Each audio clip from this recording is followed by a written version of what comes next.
अस्सलाम वालेकुम dear students. आज हमने जिस टॉपिक के ऊपर बात करनी है वो है बाई डायरेक्शनल सर्च। तो बाई डायरेक्शनल सर्च जो है ये अनइन्फॉर्म्ड सर्च की एक टाइप है। The by directional search algorithm is completely different from all other search strategies. तो बाकी जो हमने सीखी हैं सर्च की स्ट्रेटजीज तो उनसे ये बिल्कुल डिफरेंट है। It executes two simultaneous search called forward search and backward search. तो इसके अंदर जो है दो तरह की सर्च जो हैं वो सेम टाइम के ऊपर ही रन हो रही होती हैं। एक को हम फॉरवर्ड सर्च कहते हैं और दूसरी को बैकवर्ड सर्च कहते हैं। And reach the goal state. तो इस तरह से करके आप दो सर्च को रन करते हुए गोल स्टेट तक पहुंच जाते हैं। Here the graph is divided into two smaller sub graphs. तो इसके अंदर होता ये है कि ग्राफ या ट्री जिसको आप जो है ट्रेवर्स कर रहे होते हैं उसको दो पार्ट्स के अंदर डिवाइड कर दिया जाता है। In one graph the search is started from the initial start state and in the other graph. पहले ग्राफ के अंदर मतलब ये है कि ग्राफ को हमने दो हिस्सों में डिवाइड कर लिया। तो पहला पहला पार्ट जो ग्राफ का होगा उसमें क्या होगा कि इनिशियल स्टेट से जो है आपकी सर्च स्टार्ट होगी। और दूसरा आपका जो ग्राफ बनेगा उसमें क्या होगा, the search is started from the goal state. ठीक है, तो जो आपका गोल स्टेट होगी वहाँ से आपकी जो है वो सर्च स्टार्ट होगी जो ग्राफ का दूसरा हिस्सा होगा उसमें। When these two nodes intersect each other the search will be terminated. तो इस तरह से करते हुए जब दोनों सर्चेज जो हैं वो किसी नोड के ऊपर इंटरसेक्ट करेंगी एक दूसरे को, तो इसका मतलब ये होगा कि आपकी सर्च कंप्लीट हो गई है।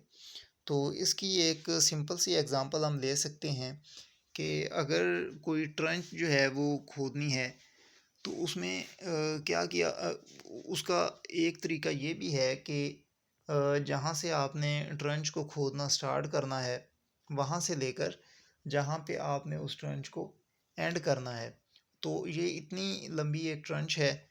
तो अगर हम जो है एक बंदा जो है वो स्टार्ट से उसे खोदना शुरू कर दे और दूसरा जो है वो एंड पॉइंट जो है वहाँ से खोदना शुरू कर दे और वो बैक साइड की तरफ जो है वो खोदता है, तो इस तरह से करके दोनों लोग जो हैं वो उसकी खुदाई करते जाएंगे और एक पॉइंट सेंटर में ऐसा आएगा जहाँ पे जो है वो दोनों इंटरसेक्ट करेंगे।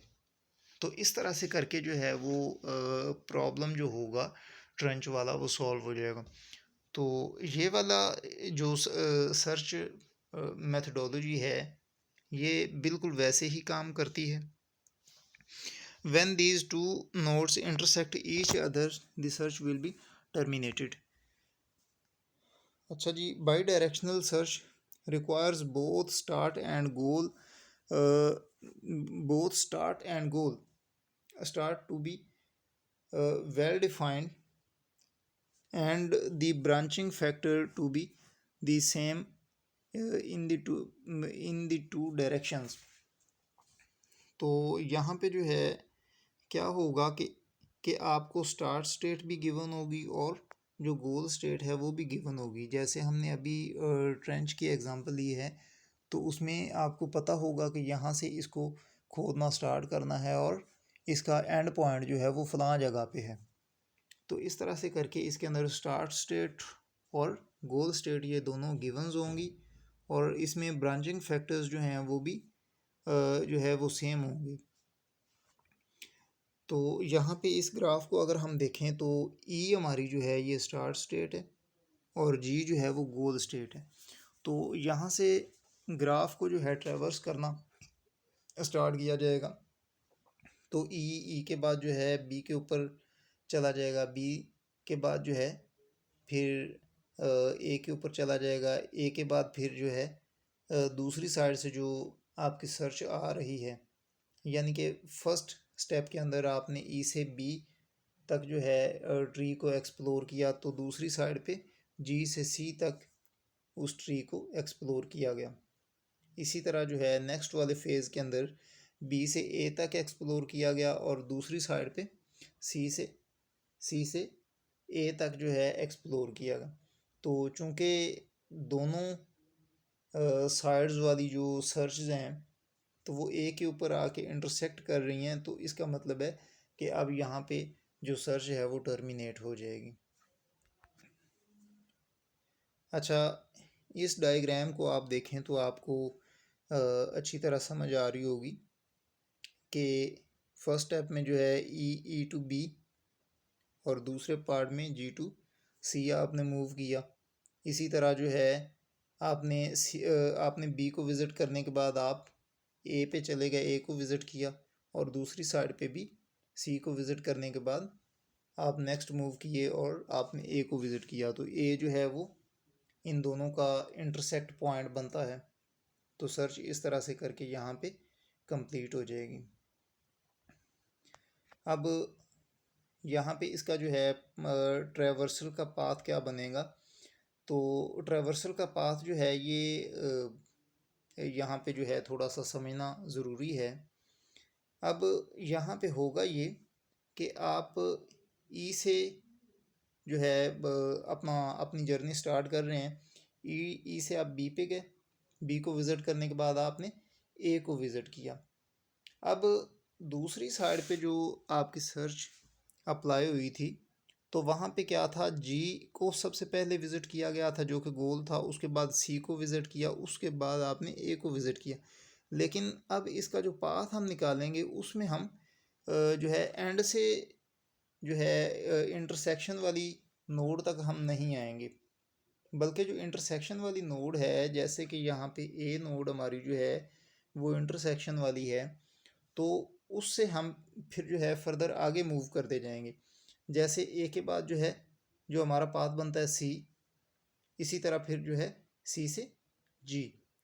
तो ये इसमें एक जो है इम्पॉर्टेंट पॉइंट है जिसको जो है आपने याद रखना है। तो इस तरह से करके ये इसका पाथ बन जाएगा।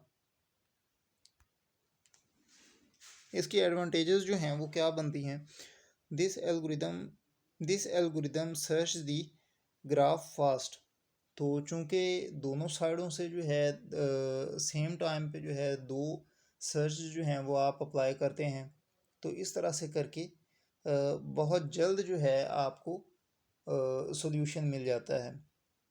दूसरी इसकी एडवांटेज जो है वो ये है कि it requires less memory to complete its action. तो चूँकि इसने जो है सिंपली जो स्टार्ट स्टेट होती है उससे चलना होता है और ऊपर इसने जो है यानी कि जिस तरह बैक ट्रैकिंग होती है तो ऊपर इसने जो है मूव करते जाना होता है। और बाकी वाले जो जैसे हमने ऊपर वाले डायग्राम के अंदर भी देखा है कि जो लेफ़्ट वाले जो चाइल्ड थे उनको हमने जो है विज़िट ही नहीं किया था। तो इस तरह से करके मेमोरी जो है वो भी इसके अंदर कम इस्तेमाल होती है। इसके डिसएडवांटेजेस जो हैं वो क्या बनते हैं, the goal state should be predefined. अब ये देखें कि ये इसका कितना बड़ा डिसएडवांटेज बनता है कि आपको गोल स्टेट जो है वो पहले गिवन होनी चाहिए। अगर आपको गोल स्टेट का पता नहीं है तो फिर जो है ये एल्गोरिदम हो सकता है कि आपके लिए कोई फ्रूटफुल ना हो। और दूसरी डिसएडवांटेज इसकी ये है कि the graph is quite difficult to implement. तो इस ग्राफ को इम्प्लीमेंट करना भी जो है वो काफ़ी मुश्किल है। This is all for this particular lecture. I hope you will like it. Thank you very much. Allah Hafiz.